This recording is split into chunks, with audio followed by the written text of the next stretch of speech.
دنیا میں خزانوں کا ذکر آیا اور قارون کے خزانے کا ذکر نہ ملے، یہ کس طرح ممکن ہے کہ وہ اتنا امیر شخص تھا جس کے امیر ہونے کا ذکر اللہ تعالیٰ نے قرآن مجید میں کیا ہے، اور وہ اتنا امیر تھا کہ آج کے دور کے ملک اس کے خزانے کا مقابلہ نہیں کر سکتے تھے۔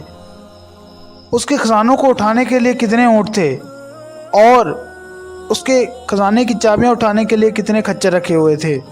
قارون کا حضرت موسیٰ علیہ السلام کے ساتھ کیا رشتہ تھا اور اللہ تعالیٰ نے اس کو کتنے مال و دولت سے نوازا، اور پھر کچھ اس نے کیسا گناہ کیا کہ اللہ تعالیٰ نے اسے عذاب میں مبتلا کر دیا۔ ناظرین گرامی، انہی سوالات کے جوابات آج کی اس ویڈیو میں ہم آپ کو بتائیں گے۔ قارون حضرت موسیٰ کے چچا یاسیر کا بیٹا تھا، بہت ہی شکیل اور خوبصورت آدمی تھا، اس لیے لوگ اس کے حسن و جمال سے متاثر ہو کر اسے منور کہا کرتے تھے۔ اس کے ساتھ ساتھ اس میں یہ بھی کمال تھا کہ وہ بنی اسرائیل میں تورات کا بہت بڑا عالم اور بہت ہی ملنسار و با اخلاق انسان تھا۔ لوگ اس کا بہت ہی ادب و احترام کرتے تھے۔ قارون حضرت موسیٰ کی صحبت میں رہ کر تورات کے علم سے مالا مال ہوا، اور قارون لوگوں کے ساتھ بہت اچھا حسن سلوک کرتا، جس کی وجہ سے لوگ قارون کی دل و جان سے عزت کرتے۔ قارون حضرت موسیٰ سے علم کیمیا بھی سیکھا اور ایسا ماہر ہوا کہ رام کو چاندی اور تانبے کو سونے میں ملا لیتا۔ قارون نے بے شمار دولت کمائی۔ دولت کے ساتھ ساتھ اللہ پاک نے اسے عزت بھی خوب دی۔ ہر ہفتے کے آخری دن قارون بڑی شان و شوکت کے ساتھ چاندی کا لباس اور سونے کے جوتے اور ہیرے جواہرات سے مزین سجا ہار پہن کر بے شمار گھوڑوں اور لونڈیوں کے ساتھ اپنے محل سے باہر نکلا کرتا۔ جو کوئی دنیا دار اسے دیکھتا تو کہتا، اللہ مجھ کو بھی اتنی دولت اور محلوں سے نواز دے تاکہ میں بھی شان و شوکت کے ساتھ زندگی گزار سکوں۔ جو لوگ قیامت کے دن پر یقین رکھتے تھے وہ کہتے تھے، ان سب نعمتوں کا اللہ قیامت کے دن حساب لے گا، یہ سب شان و شوکت ایک دن ختم ہونے والی ہے، اس سے بہتر تو یہ ہے کہ اللہ کی یاد میں زندگی گزاری جائے۔ قارون کے پاس اتنا خزانہ تھا کہ اس کی خزانوں کی چابی اٹھانے کے لیے اس نے کئی خچر پار رکھے تھے۔ ایک روایت ہے کہ اس کے خزانوں کے اٹھانے کے لیے 300 اونٹ مقرر کیے گئے تھے۔ اللہ پاک نے قرآن مجید میں اس کے خزانے کا ذکر فرمایا، بے شک قارون موسیٰ کی قوم سے تھا، پھر اس نے ان پر زیادتی کی اور ہم نے اس کو اتنے خزانے دیے جن کی کنجیاں ایک روز آور جماعت بھی بھاری تھی۔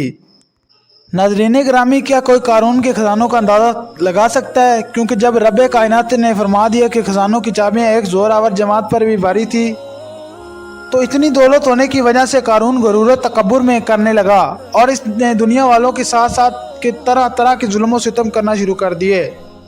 قارون کے پاس آئے لوگ تو کہنے لگے، قارون اپنی دولت پر اتنا غرور نہ کر، اللہ کو غرور و تکبر کرنے والے سخت ناپسند ہیں۔ اس بات کو اللہ نے قرآن مجید میں یوں فرمایا، میرے نبی صلی اللہ علیہ وآلہ وسلم وہ وقت یاد کرو کہ جب قارون سے اس کی قوم کہنے لگی، خزانوں پر اتنا شوق نہ بن کہ اللہ ایسے شوق بازوں کو پسند نہیں کرتا۔ اللہ نے تجھے خزانے دیے ہیں، اس سے آخرت میں جنت کا گھر بنا، ہاں دنیا میں بھی اپنے حصے کی گزر ان سے فائدہ اٹھا اور اپنی قوم سے اچھا رویہ اختیار کر، بالکل اسی طرح جس طرح اللہ نے تیرے ساتھ اچھا رویہ اختیار فرمایا۔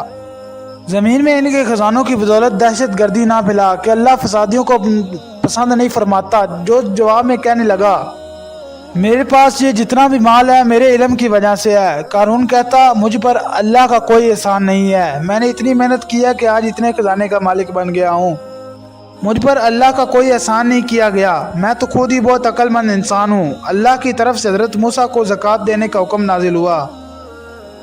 جب موسیٰ علیہ السلام نے قارون کو زکوٰۃ دینے کا حکم فرمایا تو قارون نے کہا، جی بھائی، میں اپنی دولت کا 1000واں حصہ زکوٰۃ ادا کروں گا۔ جب اس نے سارے خزانے کا زکوٰۃ کا اندازہ لگایا تو وہ تو بہت زیادہ تعداد میں بن گئی، تو اس کے دل میں لالچ آیا، تو اس نے زکوٰۃ دینے سے انکار کرتے ہوئے بنی اسرائیل کو کہا، حضرت موسیٰ علیہ السلام کی کسی بات پر یقین مت کرنا، وہ تمہاری دولت کو زکوٰۃ کے بہانے کم کرنا چاہتا ہے۔ قارون نے بنی اسرائیل کے لوگوں کو حضرت موسیٰ کے خلاف کرنے کے لیے ایک چال چلی۔ اس نے ایک عورت کو بے شمار دولت دی کہ تم حضرت موسیٰ پر بدکاری کا الزام لگاؤ اور سب لوگوں کو یہ بتاؤ کہ میرے ساتھ موسیٰ علیہ السلام نے بدکاری کی ہے۔ قارون نے بنی اسرائیل کو اکٹھا کیا اور حضرت موسیٰ علیہ السلام کے پاس آ کر کہنے لگا، اے موسیٰ، بنی اسرائیل کے لوگوں کو واضح نصیحت فرمائیں تاکہ وہ اللہ کی طرف متوجہ ہو جائیں۔ حضرت موسیٰ بنی اسرائیل کے لوگوں کے پاس تشریف لائے اور فرمانے لگے، جو چوری کرے اس کا ہاتھ کاٹ دیا جائے گا، جو کسی دوسرے پر بدکاری کا الزام لگائے تو اس کو 80 کوڑے مار کر سزا دی جائے گی،